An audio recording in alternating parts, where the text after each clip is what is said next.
tan amplio, es relativamente pequeño, pero de aquí yo les quiero dejar un artículo que encontré de funciones específicas del aparato o sistema digestivo. Entonces, ¿cuál será primeramente la diferencia entre aparato digestivo o sistema gastrointestinal? ¿Será lo mismo o no será lo mismo? ¿Cuáles serían sus, digamos, sus características que podrían ustedes asociarlo? Es que no veo, sí. Profesora, ¿grabar a la casa? Sí, es cierto. Déjenlo, bravo, denme un segundo. Uh-huh.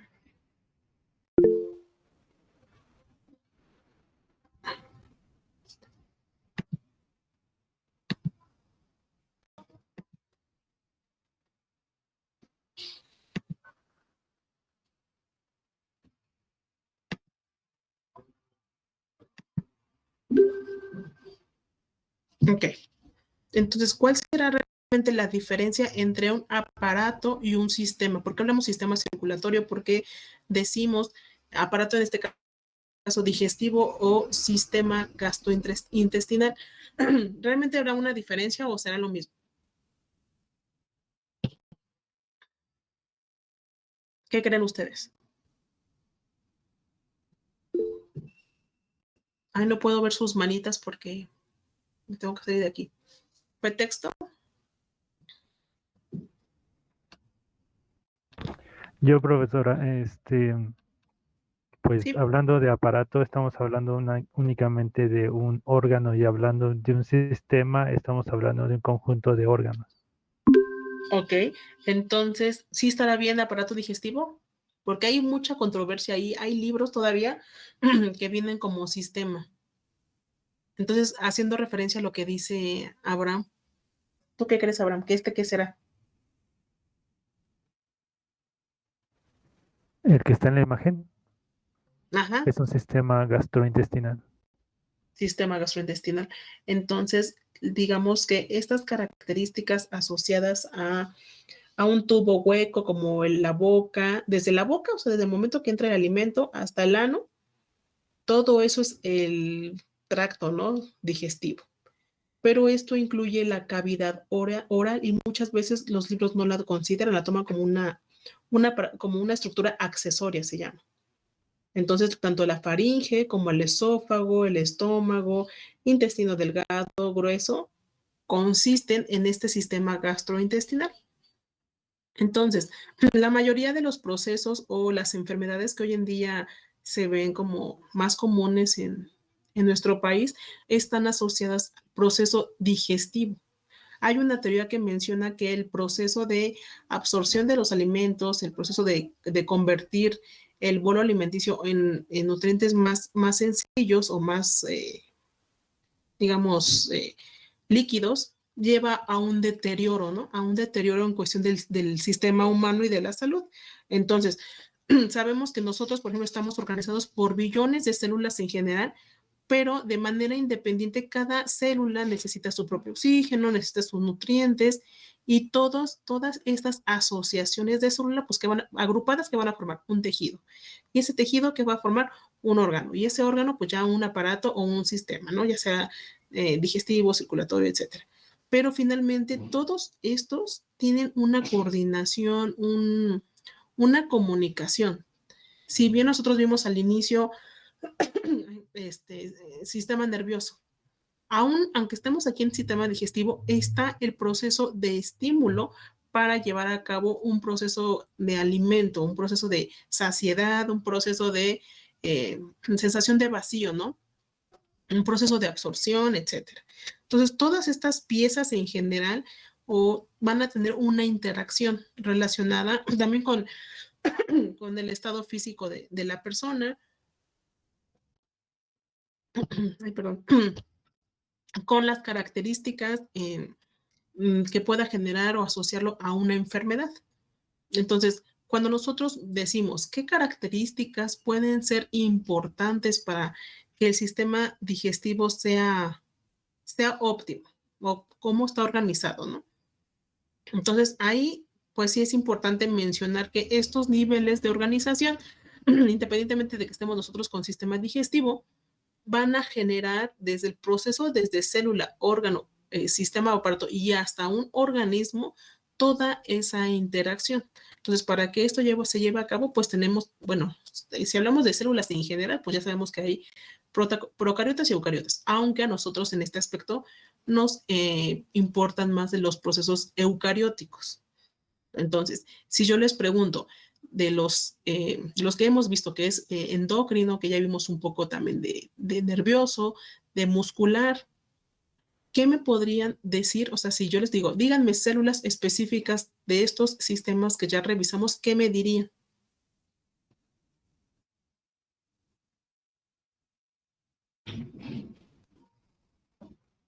Por ejemplo, del sistema nervioso, ¿qué me pueden mencionar? Las neuronas es la célula. La neurona, ajá. ¿Qué más? Hablamos de otros tipos de células ahí. Esa sí es como que de las más comunes. ¿Qué otra?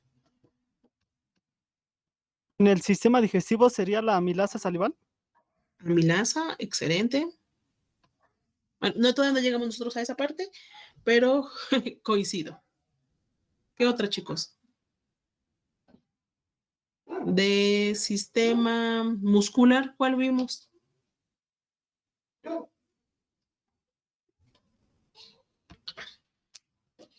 ¿Qué es lo que estuvimos ahí duro y duro con el calcio, el proceso de contracción, las separaciones entre los tejidos?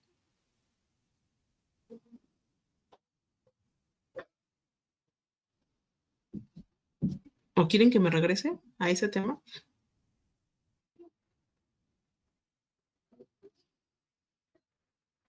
Las miofibrillas, chicos, los sarcómeros, ¿sí o no? Hablamos también de otra estructura, el perimicio, el epimicio. Entonces ya no, Sarcolema.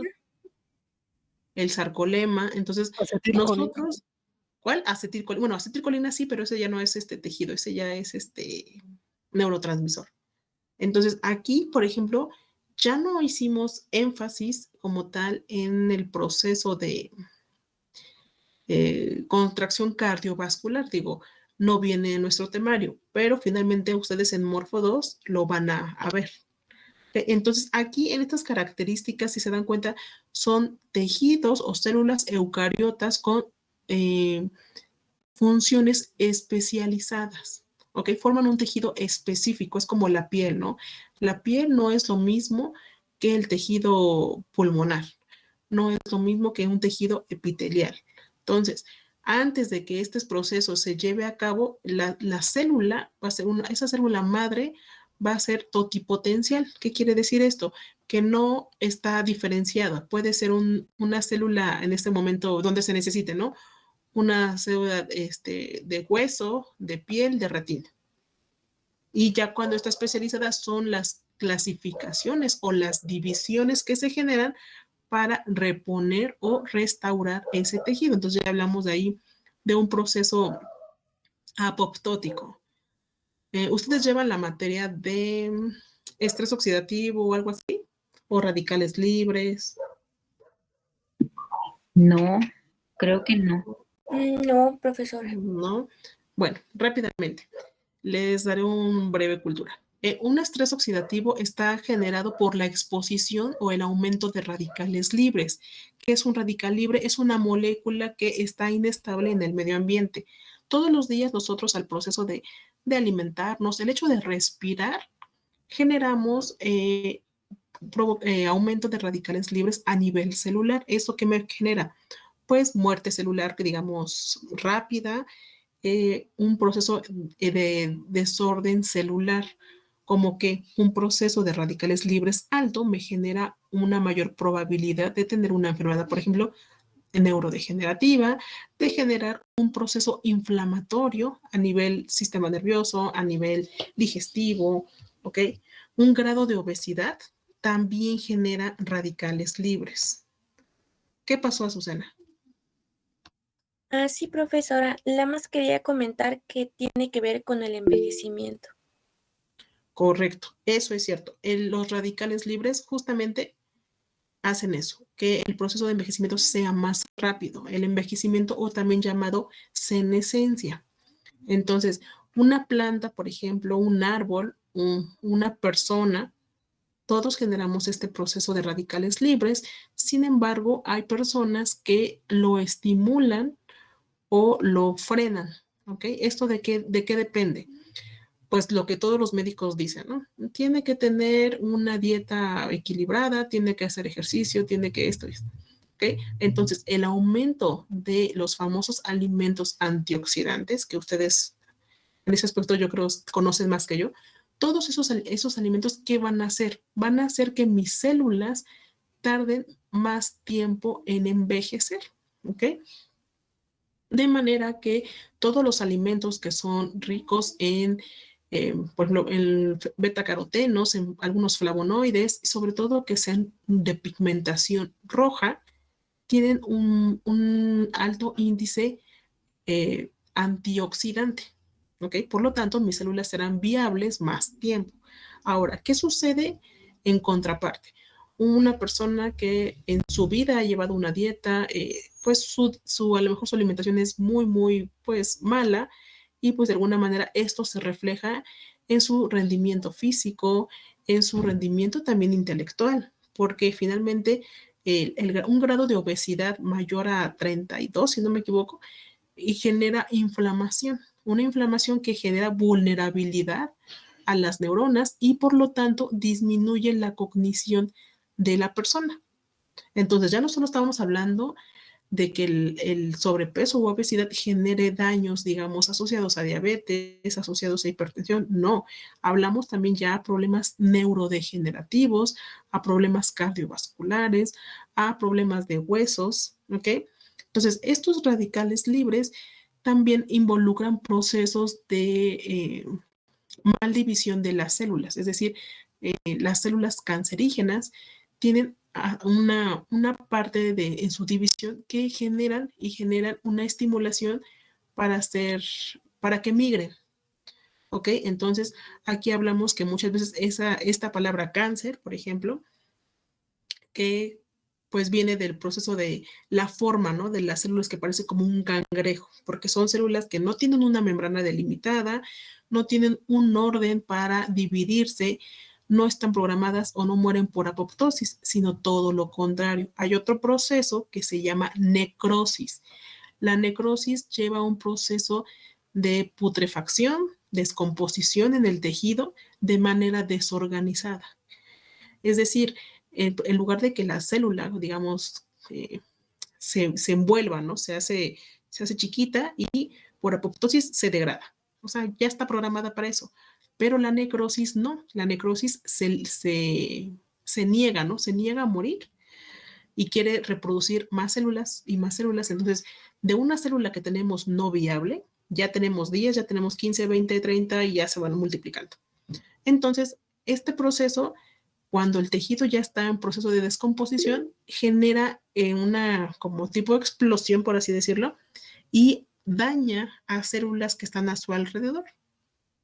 Entonces, ahí hablamos de problemas en la circulación, de problemas en el peso, como un pie diabético. Un pie diabético, por ejemplo, está asociado a problemas de necrosis. ¿Quién me habla? Yo, profesora, si quiere no se salga. Ok, dime.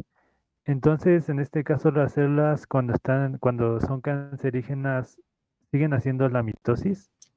No necesariamente, no en orden como tal, sí se reproducen, pero no es un proceso mitótico. Entonces, por eso hablamos de un proceso necrótico, porque, por ejemplo, una célula que naturalmente se nutre, es vulnerable, por ejemplo, a un fenómeno de radiación, una quimioterapia, ¿ok? Pero esta célula cancerígena no. Se ha visto que en niveles de estrés alto, como la quimio, por ejemplo, si bien va reduciendo el número de células cancerígenas, pero al mismo tiempo disminuyen células viables. Entonces, de ahí la problemática o la temática de que el cáncer no tiene una terapia blanco, ¿no? Una terapia específica que pues sí revierta un poco o frene el proceso cancerígeno, pero no suprima el sistema inmunológico. Entonces, ¿qué pasa con estos pacientes? Que las quimios, las radios, que después de cierto número de eventos, se les cae el cabello, pierden peso, tienen problemas de náusea, tienen problemas incluso de ya anémicos, ¿okay? Porque el proceso de mitosis ya no se lleva de manera correcta. Ya no podemos decir que es mitosis en una célula modificada. Entonces, por ejemplo, estos pacientes, al tener supresión, su sistema inmunológico, lo hacen vulnerable a cualquier bicho, ¿no? Entonces, finalmente, a veces una infección, una pequeña infección estomacal, un pequeño resfriado, ya les genera mucho, muy complicado poder salir.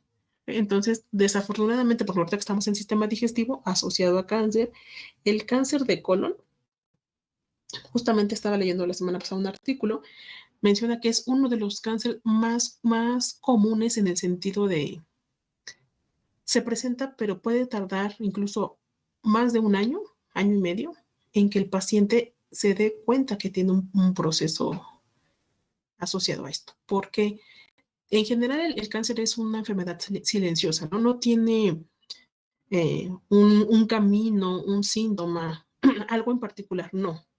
Si hablamos, por ejemplo, a nivel nacional, en el caso de las mujeres, el cáncer más común es el cáncer de mama. En el caso de los hombres puede ser cáncer de colon o de próstata. Pero les decía que leí el artículo y menciona que están entre los tipos de cáncer más difícil de detectar. No por el hecho de que no haya pruebas o no haya como un estudio específico, sino porque les digo, no hay como un patrón, ¿no? Entonces, cuando el paciente ya como que empieza a darse cuenta de pequeños detalles, como que diarreas incontrolables, evacuaciones ya con sangre, náuseas repentinas, dolor estomacal, inflamación, etcétera, acude al médico y desafortunadamente ya en ese proceso de síntomas, ya estamos hablando de una etapa 3, desafortunadamente. Entonces, ahí el proceso celular degenerativo ya migró a otra, entonces ya hizo metástasis y pues el paciente ya no tiene como que mucha opción, ¿no? En cambio, si se hubiera, no sé, a lo mejor por un examen de rutina, ¿no? A lo mejor el paciente siempre ha padecido, ¿qué será? Estreñimiento, ¿no? O trastorno del intestino irritable. Entonces, ahí es más fácil que por una biopsia, por un proceso de seguimiento, se pueda dar cuenta el médico. Pero generalmente es muy difícil que el cáncer de colon se haya detectado en una etapa temprana. Y en cuestión de, por ejemplo, de agresividad, uno de los cánceres más agresivos es el de cáncer de páncreas. Entonces, ese tiene una vida media de 3 a 5 meses más o menos.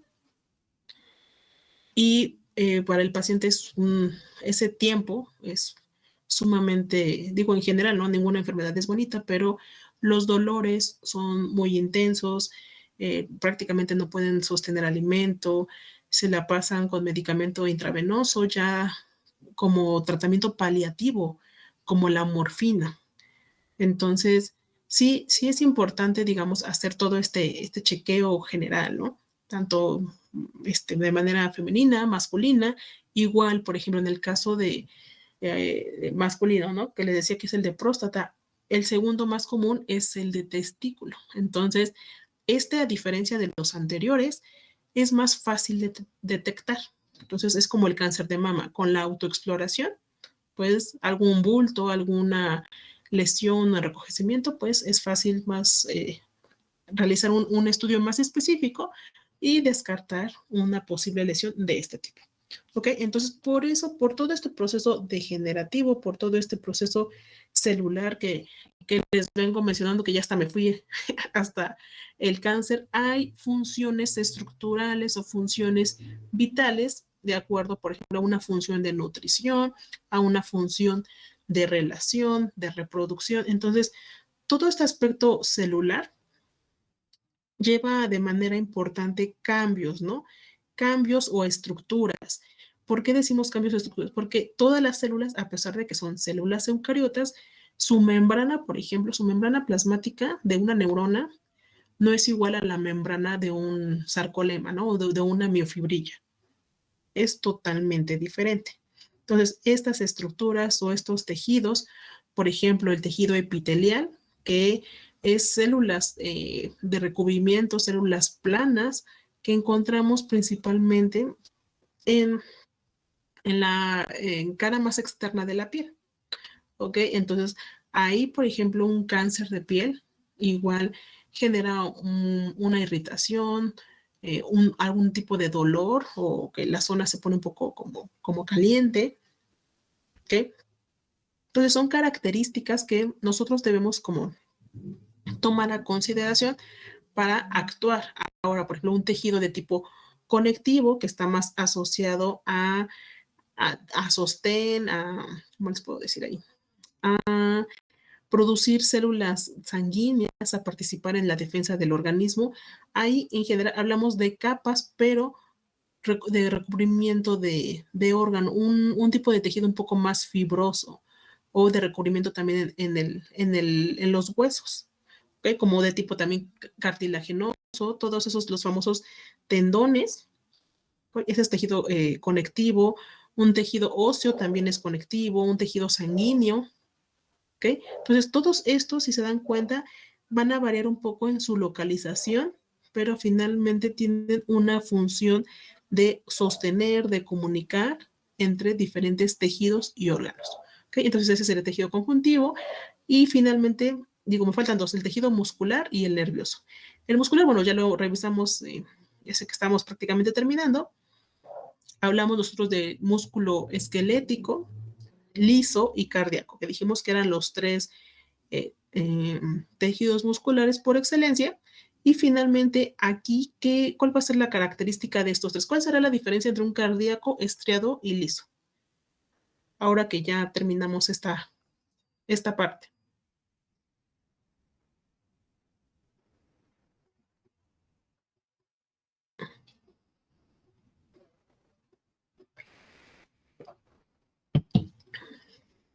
¿Qué hace el cardíaco a diferencia del estriado? ¿O es el mismo? No. Que el cardíaco es involuntario. Ok, cardíaco totalmente involuntario, ¿cierto? El estriado.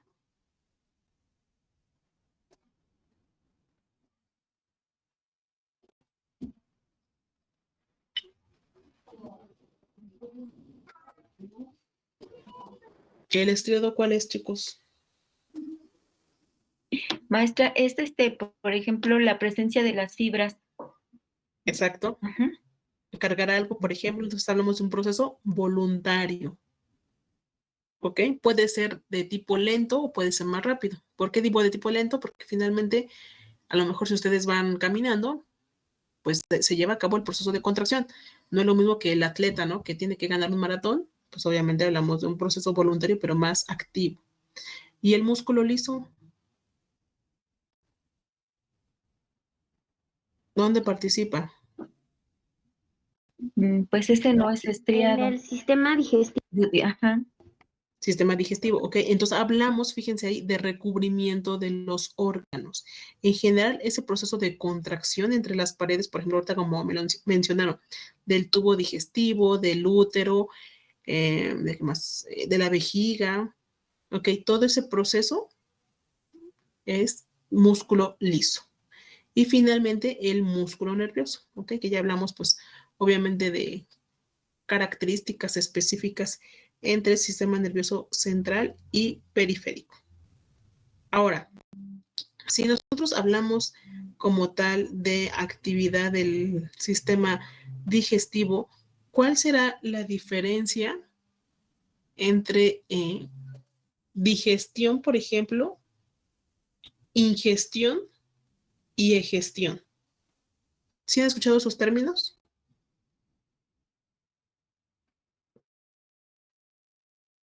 Finalmente todos tienen que ver con un proceso el proceso de digestión realmente comienza desde que introducimos el alimento a la boca.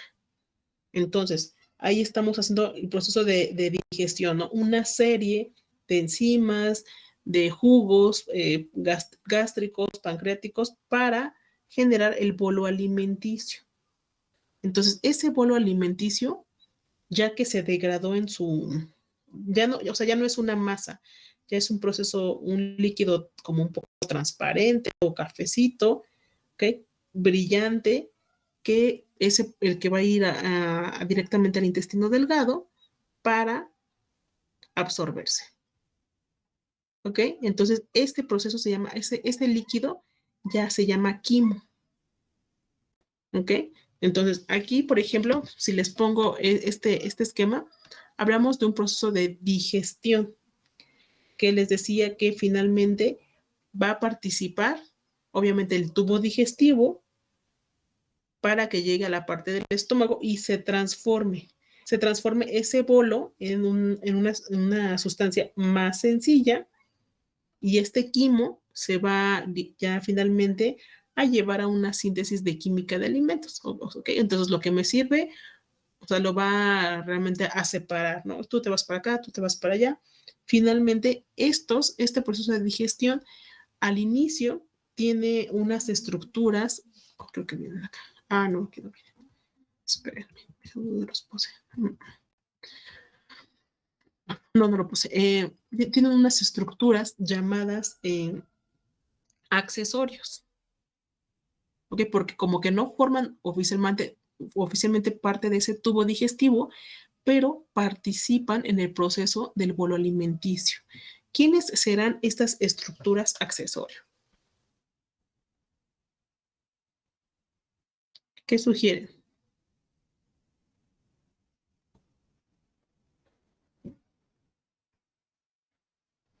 Que no forman como tal parte de este proceso, pero hay una característica que ayuda a procesar este bolo alimenticio. ¿Qué será?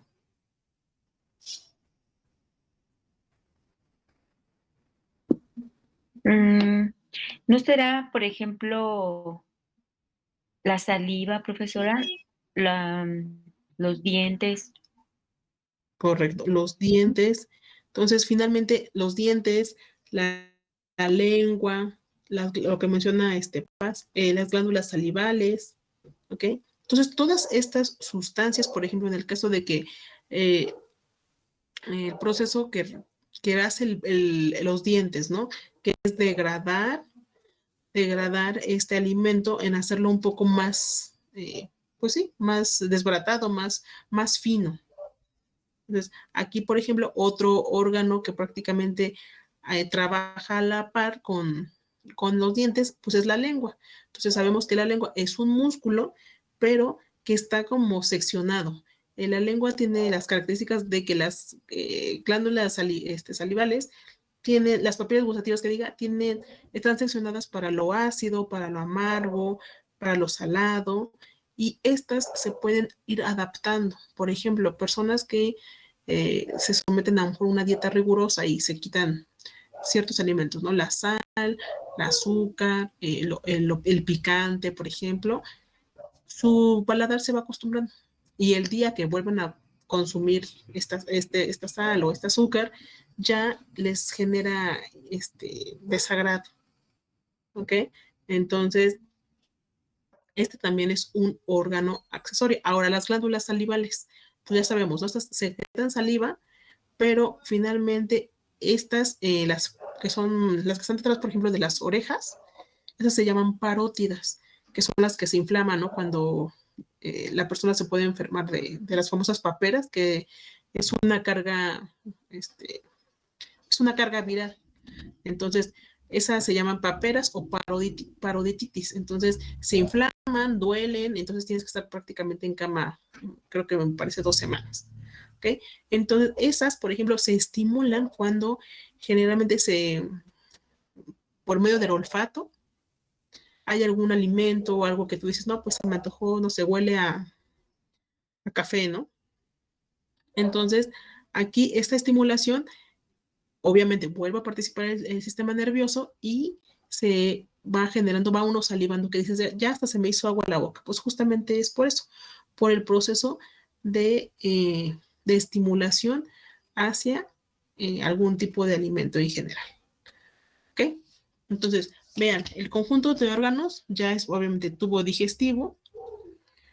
¿Cómo es el recorrido? Tubo digestivo, esófago, estómago, intestino delgado y grueso. ¿Ok? Y las glándulas anexas, páncreas, vesícula biliar e hígado. Entonces, ¿cuál será, por ejemplo, la diferencia entre estas tres? ¿Trabajan a la par? ¿Trabajan individual? ¿O cómo será su proceso?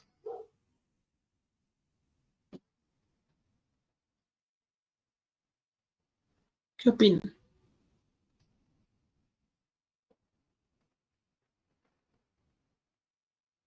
¿Qué hace el páncreas?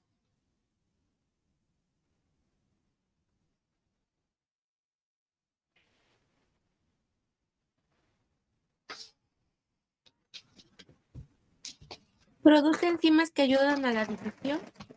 Produce enzimas que ayudan a la digestión. ¿Qué más?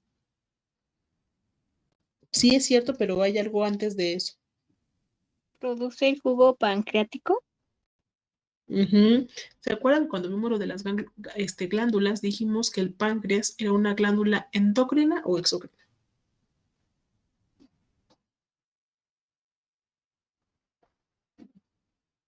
Exócrinas.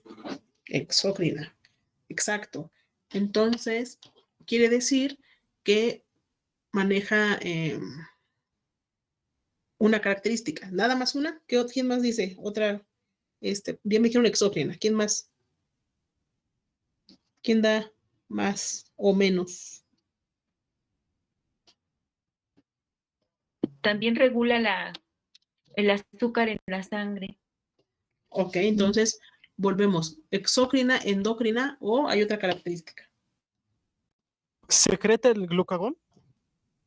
Correcto, entonces ya hablamos de digestión, de glucagón.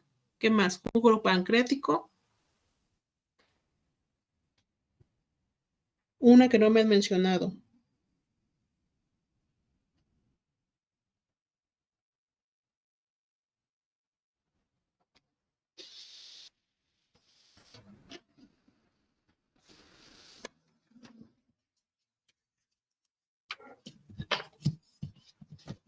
Insulina. ¿Sí o no?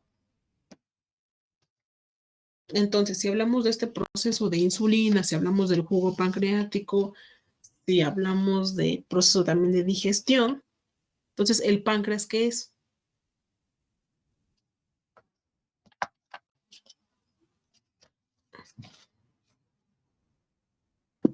Pues es una glándula exócrina.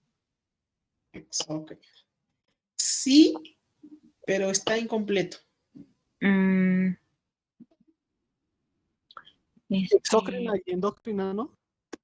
Correcto. Exócrina y endocrina. Entonces se llama como ok. Mixta. mixta. Correcto. ¿Ven? Entonces, aquí hablamos de que el páncreas tiene esa característica y la liberación, por ejemplo, lo que me mencionaron, ¿no? De los jugos, de la insulina, del proceso digestivo, ayuda a estimular a través también del glucagón, ¿no? En procesos de ayuno prolongado, pues aquí se libera para convertirlo en glucosa y obtener energía, etcétera, etcétera. Entonces, aquí estas glándulas no solo son importantes para eso, en cuanto a la vesícula biliar y el hígado, también participan en el proceso farmacocinético o farmacodinámico. Entonces, farmacocinético, pues el movimiento del medicamento, ¿no? ¿Qué le hace el medicamento, bueno, o el fármaco al paciente? Y qué le hace el paciente al fármaco, es decir, cómo lo metaboliza, el proceso de absorción, de distribución, de todo el metabolismo, hasta el proceso de excreción. ¿Okay? Entonces, la vesícula biliar y el hígado son los procesos que participan en farmacocinética y farmacodinamia para la metabolización de algún tipo de fármaco. Ahora, habíamos hablado o mencionado el proceso de digestión. ¿Qué dijimos que era la digestión?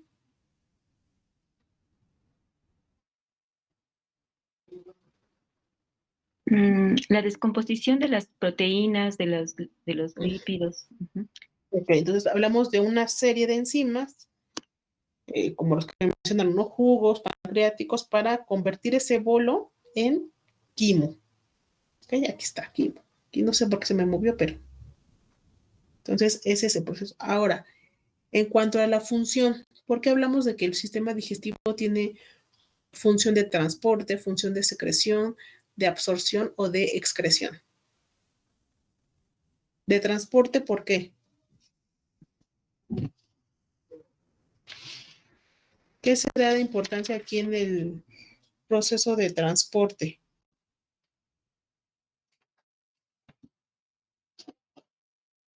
¿Por qué decimos que esta característica es importante? Generalmente, por ejemplo, no sé, para que el alimento pase, obviamente llega al estómago, ¿no? El estómago es como si fuera una bolsa que esta bolsa se va modificando de acuerdo a la estimulación del alimento. Entonces, se estira, se contrae y finalmente, ¿qué hace con los pacientes, por ejemplo, que les ponen ¿cómo se llama? Esta cirugía, se me fue el nombre, el balón gástrico. Ay, ¿cómo se llama? El bypass. El bypass. Sí, gracias. Entonces, ¿qué sucede ahí? Es como meter literal, pues un globo o un balón que va a ocupar un porcentaje del estómago. Entonces, el estómago es como si fuera una liga, ¿no? Nosotros si lo estimulamos, pues ese estómago se va haciendo más grande y más grande. Entonces, es como un globo, lo van inflando, pues crece. Entonces, esto va a limitar el consumo de la ingesta de alimento. Entonces, acuérdense que en general en el hipotálamo se regula esta característica de sensación o de saciedad, ¿no? De necesidad de comer o de tomar algo, de fumar, de hecho, o de consumir algún tipo de droga. Entonces, aquí el estómago como tal cumple características de transporte, pero antes de que pase a una etapa de secreción o absorción, se presenta como una variante, ¿no? Una variante muscular, una variante involuntaria, porque decimos que el estómago, pues como cualquier órgano, está cubierto o apoyado del músculo liso. Entonces, entre los movimientos, digamos, circulares o la contracción de este estómago, pues sabemos que trabaja con el jugo gástrico, ¿no? Entonces, ¿cuál será el pH con el que trabaja nuestro estómago? Un pH ácido. Totalmente ácido.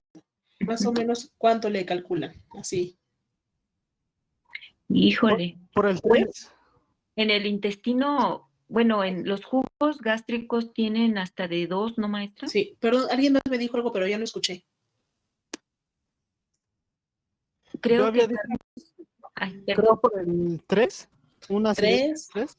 3, 2, 2, 3. Ajá, es correcto. Generalmente está entre 1.5 y 3. Entonces, imagínense el jugo gástrico y de repente si a eso le sumamos que tienen un ayuno prolongado o que tuvieron una noche de fiesta, ¿no?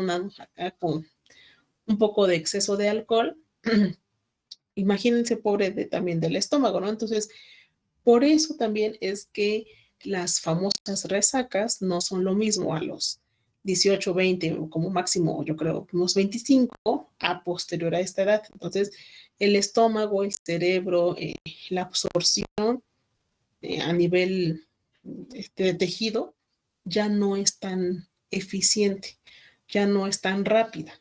Entonces, en este caso, por ejemplo, nuestro pH, bueno, el ácido clorhídrico, que es lo que tiene el estómago, el ácido clorhídrico está entre 1.5, 2.5, algunos manejan de hecho 3, pero finalmente para que este ácido pueda cumplir este proceso, porque finalmente el ácido que va a hacer va a degradar, ¿no? Va como a deshacer, pero ya a nivel enzimático, a nivel metabólico, tiene que trabajar con enzimas.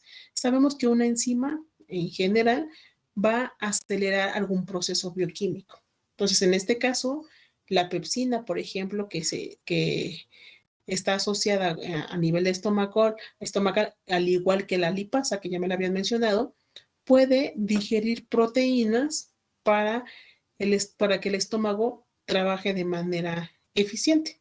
Entonces, ese bolo alimenticio, como tal, gracias a este proceso gástrico y de enzimas, ya forma este proceso del quimo.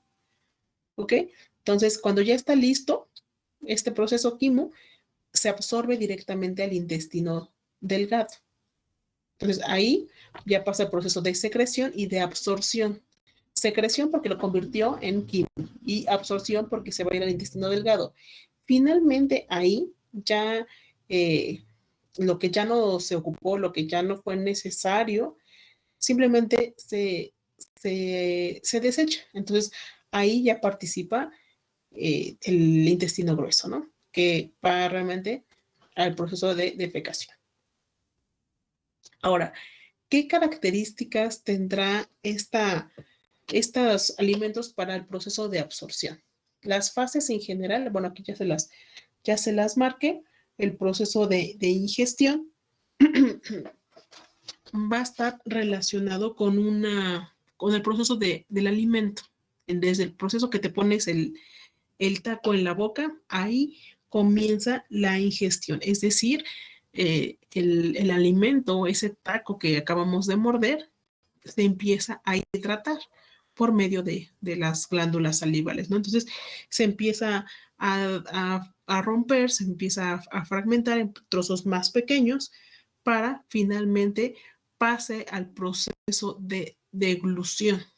¿Ok? Entonces, aquí, ¿qué será la importancia? El proceso de ingestión, o sea, de esos tres procesos que yo les pongo aquí, ingestión, digestión y egestión, serán característicos de un mismo alimento, es decir, se estimula, a ver, esperen. Si ustedes están en un proceso de dieta, el proceso de ingestión, digestión, digestión será igual que una persona que se alimenta de grasas saturadas, es decir, el aprovechamiento del quimo, la fragmentación de los alimentos, el proceso de degradación a nivel estomacal, ¿será igualmente de eficiente o tendrá algunas variaciones? Maestra, como que se corta su audio por ciertos momentos, no sé si sea usted o es mi internet. ¿Sí? A ver, Yo escucho bien, profesora. ¿los demás me escuchan bien? Sí, profesora. Sí. Sí, profesor. Ah, ok. Ok. Sí, porque yo también dije, creo que fui yo. Ok. Entonces les decía, ¿habrá diferencia ahí o no habrá diferencia? Sí, sí habrá diferencia. Sí, ¿Por qué, chicos? porque en el caso de que coman pues cosas así, grasa y a la hora de la absorción, pues es cuando pueden haber problemas patéticos y todo ese rollo, ¿no? Ay, perdóname, se cortaba el audio, no se entendió. No sé si igual por chat será un poquito más fácil.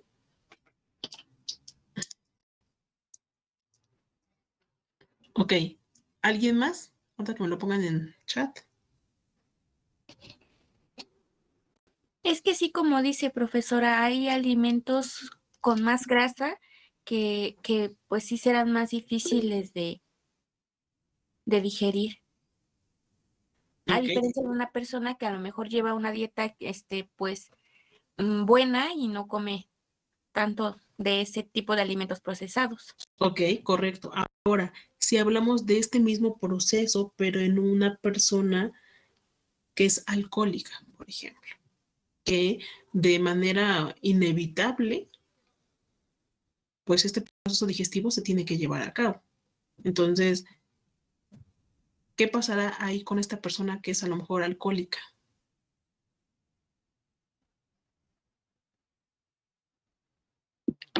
Se van a alterar justamente las, no sé, las glándulas, por ejemplo, el hígado o el páncreas se pueden alterar y no permitir pues ya lo que es la digestión y la absorción. Ok, parte sí es lo que dice su compañera y también la modificación de la presión arterial. Aquí hablamos de la vasopresina también, de la modificación de la presión arterial. Entonces, una característica de estos pacientes que pues tienen un abuso en el consumo, por ejemplo, del alcohol, no solo les lleva a una posible cirrosis, ¿no? Que dicen, no, pues es que le dio cirrosis hepática porque tomaba mucho. No necesariamente, pero sí es una causa muy frecuente en el alcoholismo.